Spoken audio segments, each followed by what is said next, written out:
The Witcher, Eredin, Bréacc, Glas. The Witcher takes place in a world inspired by medieval Europe. Except here, the ghost stories your grandmother told you are real. And if you're an average peasant, there's nothing you can do about it. Eredin Bréacc Glas is not just a warrior. He is the nightmare that rides upon the wild hunt. As the king of the wild hunt, Eredin does not conquer for glory or power. He wages war because he sees no other choice. His people, the elves, are dying, and the only way to save them is to take another world for their own. But Eredin is not a hero fighting for his people. He is a tyrant who sees all other races as expendable. He does not simply invade. He raises, he enslaves, he takes without mercy. His soldiers ride across the skies, striking fear into entire civilizations. And when he hunts, there is no escape. He does not see himself as cruel, only necessary. But in his pursuit of survival, he becomes the very thing he claims to fight against, a destroyer of worlds. A being who once fought with honor now thrives on fear, leaving only destruction in his wake. His legend is whispered in the dead of night, for to speak his name is to invite terror itself. Doom. The icon of Sin Doom throws you into a universe where demons do not negotiate, they do not spare, and they do not stop. The icon of sin is not just a demon. It is the embodiment of hell itself, an ancient force of destruction that brings ruin wherever it appears. It does not think, does not reason, it simply corrupts, turning entire worlds into wastelands of suffering and torment. But the icon of sin is more than just a beast. It is a symbol of endless war. It does not fight to conquer or rule. It fights because that is its nature, an unstoppable force that cannot be reasoned with or destroyed by conventional means. When it awakens, it marks the beginning of the end. The air grows thick with the stench of death, and the skies darken under the weight of its corruption. The ground itself trembles as legions of demons rise in its wake, a never-ending flood of horror that consumes all in its path.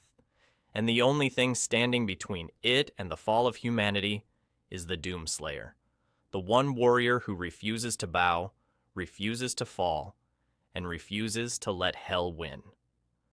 Elden Ring. Mohg, Lord of Blood. Elden Ring's world is one of shattered gods and forsaken kingdoms. Here, power is the only law that remains. Mohg, Lord of Blood, is not just a ruler. He is a prophet of chaos. Born an omen, cast aside by society, Mohg does not seek revenge. He seeks ascension. He believes in a new order, a world reshaped in the image of the formless mother, a god of blood and suffering. But Mohg's faith is not gentle. His followers do not kneel. They bleed. His power is drawn from sacrifice, from pain, from the very life force of those who serve him. He kidnaps a godling, Miquella, attempting to mold him into his consort, into a deity that will rule by his side in his twisted vision of paradise. Mohg is not just a tyrant, he is a zealot. His obsession drives him deeper into madness, and the more blood he spills, the more power he claims. He does not see horror in his actions, only destiny. And those who stand against him, they are nothing more than offerings for the dark god he worships. Bloodborne, the Orphan of Kos. Bloodborne does not give you heroes, only survivors. The Orphan of Kos is not a villain in the traditional sense. It does not seek power, does not crave destruction. It simply exists, an abandoned child of an old one, filled with nothing but pain and rage. Born from the corpse of its mother, a god slain by those who sought its secrets, the Orphan of Kos is a being of pure suffering. Its wails echo across the nightmare, a sound of unrelenting grief and unfulfilled purpose. It fights not out of malice, but out of a pain so deep it cannot be soothed. It is not a monster, it is a tragedy given form, and as it lashes out in sorrow and fury, it forces all who stand before it to reckon with the horrors of a world that should never have been meddled with. Dune. Baron Vladimir Harkonnen. Dune is not a story of heroes and villains. It is a story of survival, and those who thrive are the ones willing to sacrifice everything. Baron Vladimir Harkonnen does not rule with honor. He does not seek peace. He thrives on cruelty, on excess, on the suffering of others. The Baron is not just a tyrant, he is a master of manipulation. His cruelty is not mindless, it is calculated. He uses fear as a weapon, controls through corruption, and indulges in the suffering of those he deems beneath him. He is grotesque in both form and soul, a man whose thirst for power knows no limits. His schemes stretch across generations, weaving a web of deceit so tangled that even those who believe they have the upper hand are merely pieces in his game. He does not simply rule, he devours, and those who underestimate him often live just long enough to regret it. Silent Hill. Pyramid Head. Silent Hill is not a place. It is a nightmare given form. Pyramid Head does not have a voice. It does not have a soul. It is a walking nightmare, a manifestation of guilt and punishment that exists only to torment those who cannot escape their past. It does not kill for pleasure or power. It kills because that is what it is, an executioner. Its presence alone is enough to shatter the mind, its movements slow and deliberate, its intentions unknowable. To see Pyramid Head is to know you are already doomed. It does not chase. It does not hurry. It simply follows, and in the end, it always catches up. Fear and Hunger. The Skin Granny. Fear and Hunger is a game where survival is not guaranteed, and every shadow hides something worse. The Skin Granny is not an enemy to be fought. It is a horror to be survived. She is not bound by logic or reason. She exists in the dark corners of the world, waiting, watching. Her presence is suffocating. Her touch brings only agony.